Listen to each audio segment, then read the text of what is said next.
Welcome to the Closers Corner podcast. My name is Greg Simpson. I'm your host as always, and today I have a doozy for you.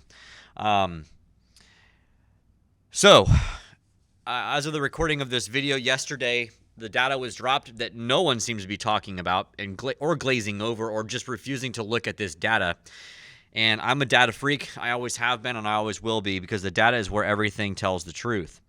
Now, granted, data can be manipulated and you can view data any way you'd like to.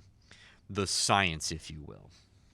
All right, so the article came out from Realty yesterday because I'm not going to reveal my number one data source that I get my stuff from because I pay for it. But Realty put out yesterday that the U.S. foreclosure activity in February of 2022 continues to increase steadily. Everyone keeps saying that we are in the greatest market of all time, which I agree with. And I want to caveat what I'm about to say in this podcast is that I do not believe that there is a crash on the horizon. I do not believe there's a correction on the horizon in the next few months to the next 6 months to maybe even a year or longer, okay? I'm not a doomsday guy, but this data should be scaring some of you into waking up a little bit that what's going on in the economy, what's going on in the real estate world is not all sunshine and rainbows. Okay, so I'm gonna start reading you some of the data points, and you can,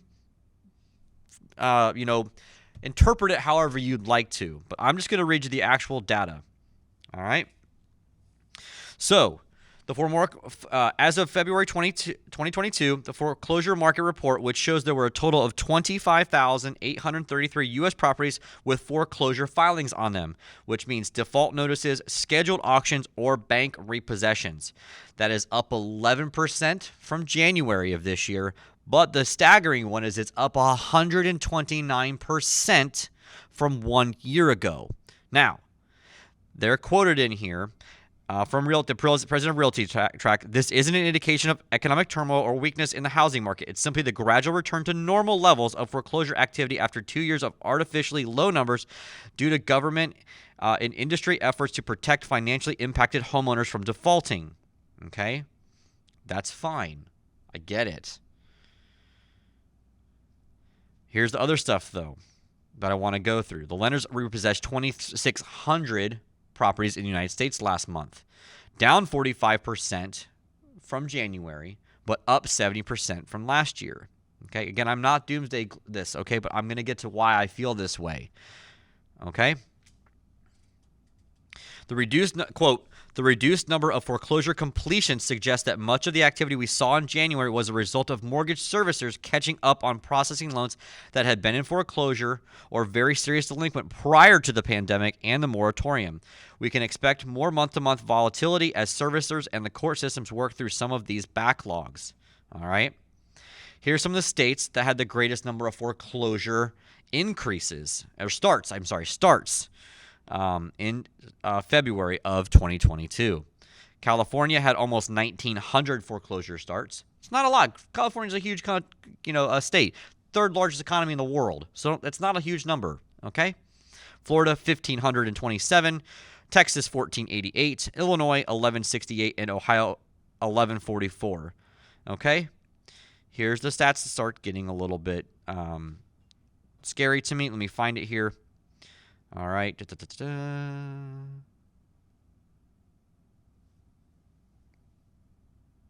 got to find it. There's a lot of data in here.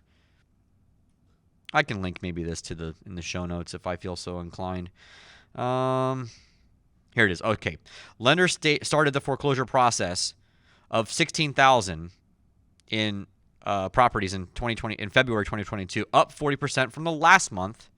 And up 176%. That's the one that starts to get me. The starts are up 176%. So that means that people are just now going into foreclosure. 176% increase. And here's the thing. This is a statistic that everyone pretty much knows, but seems to forget. The number of Americans who live paycheck to paycheck in this country is 79%. So 80% of people in this country live paycheck to paycheck. Okay? Here's where this gets a little bit dicey, and here's where my predictions, if you will start coming to fruition. Okay? If 80% of Americans are living paycheck to paycheck, we've also heard the statistic that those 80% of people who live paycheck to paycheck cannot afford a $600 emergency trip to the dentist, emergency trip to the hospital, or anything for that matter that's a $600 emergency that comes up out of the blue. They are not prepared for a $600 thing. Okay? So all these people buying these houses today, okay? This is why it's going to get dicey here. The average sale price in Tampa Bay came out this week. It is $400,000. That is a staggering number from where it was just 12 months ago, and then even bigger number than it was 2 years ago, 24 months ago. All right, so here's the thing that most realtors don't explain to their buyers when they're buying this house. You bought the house, you're quoted a mortgage of $2,000 for easy numbers, right? Here's the thing. Your mortgage broker is basing your property taxes off the person that you're buying the house from for that first part of your mortgage, which is basically about a year. So your mortgage is $2,000 based on that. The problem is that seller who sold you that house most likely, again, not every situation is the same, most likely bought that house 7, 8, 10 years ago. And the property appraiser assessed the taxes based on the sale price of that house 10 years ago. So when you're looking at that data, your mortgage lender broker is looking at the data for your mortgage payment, is basing it off the property taxes roughly that person has been paying for the last 7, 8, 9, 10 years. All right? But the government wants their money. And so they're going to come after you for that. And what happens is when you bought that house, it triggers to the property appraiser to reassess that property's value for tax purposes. Well, here in Florida, we don't have state income tax, but homeowners and landlords get it taken up the tailpipe on our property taxes, okay? So when you buy that house and your mortgage payment is $2,000, and all of a sudden your property taxes get reassessed, your mortgage payment is probably going to go up at least $50 to $100 a month. That's just, call it $100, okay? Insurance is skyrocketing right now. We've owned our house for 3 years. Our insurance bill has gone up dramatically this year, and it's not going down anytime soon because less and less carriers are working in Florida. All right, so that's ticking up our mortgage, okay? Throw on top of it the inflation that is out of control right now. Out of control. Came out yesterday at 7.9%. 7.9%, which is more likely 16% when you factor in this housing stuff that we're talking about. And we're talking about groceries going up and gas being at $5 a gallon here pretty soon. And here in Florida, I paid $4.20. I think $4.20 yesterday. That's cheap. I saw people paying $4.50 and $4.60 for it here in Tampa Bay yesterday. This stuff starts adding up to getting that $600 threshold.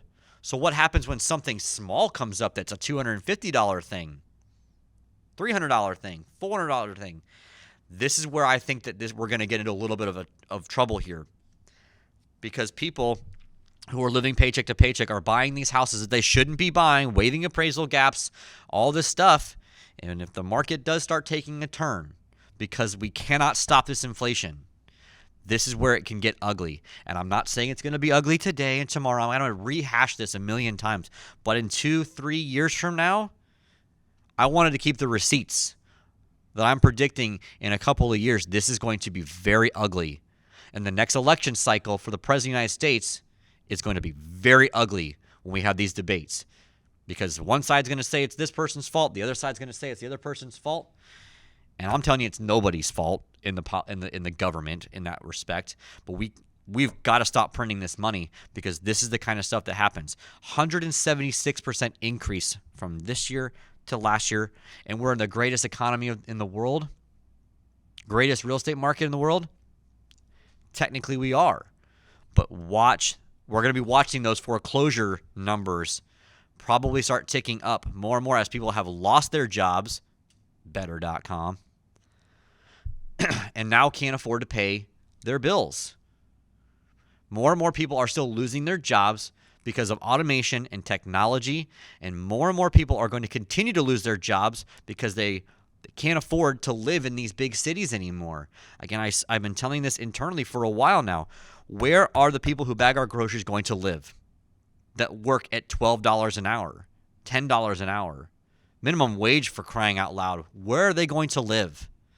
They sure as hell aren't living in the city anymore, because there's no such thing as affordable housing anymore.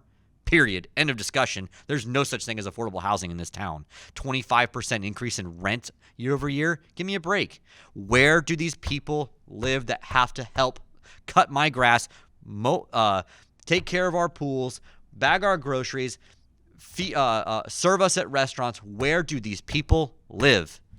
And that's what's concerning to me, is that with all this good economy that we have, is that the bottom half of this country, the bottom 80% of this country are going to have a problem. And I don't know what the solution is. I'm not saying I have the solution. I'm just letting you guys recognize there is something on the horizon here that I don't like. Now, are we still going to ride the wave? You're damn right we are. We are absolutely going to ride this wave. We are telling people to sell their houses now. If you've got equity between now and the next 12 to 18 months, you will make more money on your house now, on your rental property sales, than ever before. I don't think you should hold it much longer than that, because I don't know when the bottom will fall out. And I'm not saying that we're going to have a collapse or a crash like we had in 2008, 9, and 10. That's not happening. We're just going to see a correction. Please don't misunderstand what I'm saying here, that I'm doomsdaying that we're going to have another mega crash. It's not happening. End of discussion. But there is going to be a correction on the horizon. What that looks like and how bad that gets, I don't know. I don't have the crystal ball. Suzanne, you will appreciate this podcast, and you will appreciate the fact that no one knows that, and it's the most over-asked question that we get asked on social media and for this podcast. So I just want you guys to really start paying attention to the data that most people would tell you, don't worry about it. Don't worry about it. Be worried about it. And just keep, it is our job as real estate professionals to make sure that our sellers, our buyers are putting themselves in the right position. So what I would suggest that you guys do is, I need you guys, while this is a crazy market and buyers are trying to buy stuff, I want you to be educating your buyers on the fact that their mortgage price today is not going to be the same mortgage price as 12 months from now. It's not going to be the same mortgage price 18 months from now, because it will be going up. Cost of living is still going to keep going up. So tell them to make sure they are saving money and not putting in the bank, but investing that money wisely to make sure that they are hedging inflation, so they're not going to be stuck holding the bag. Make sure that you are telling your sellers not to wait too long if they've got a rental property they want to sell. Primary residences, I think you should keep those, because where are you going to go live? You're going to go buy again at this height of the market, And again, I want to be very clear. I could be absolutely 100% wrong. This could keep going for 5, 7, 10 years. But history is not on that side. History is on the side of where I'm at. We're way past a correction already historically. We should have had this years ago. We should have had this in 2016, 2017, and we didn't, because we keep printing money. We keep lowering interest rates to make sure that more people can buy more shit, which then pushes inflation up even higher. It's just vicious circle that we are trying to coddle and protect everybody, which I get it. I know we don't want people losing their homes. We don't want people being able to not be able to buy stuff. But my goodness, where does it end? Where does it end? So just pay attention to the data. Don't just keep your head in the clouds and pretend like this is going to last forever. So keep crushing it. Keep selling deals. Keep buying houses the right way. Stick to the fundamentals of buying houses. Educate your clients and your customers on what they should be doing in this market to make sure that they are prepared. That is our job, and it is what makes real estate agents stick through hard times and really flourish and thrive during the good times like we're in right now. So if you got great information out of this podcast, you liked what I had to say, even if you didn't like it, tell me I'm an asshole and tell me I'm wrong, okay? But I want to hear from you guys. Make comments, send me DMs. Tell me what you want to know, or tell me what you want to hear me. Tell me what you want to tell me. so I can also have a debate with you. I'd love to have that debate with you. You can come sit right here in the Closers Corner. We can talk about this all day. Subscribe to us on YouTube, Spotify, Apple, Stitcher, wherever you may get your podcast. Give me a rating and review. Hopefully not a bad one for this one, but I hope to see you guys in the next episode of the Closers Corner podcast. DJ, say no. Back.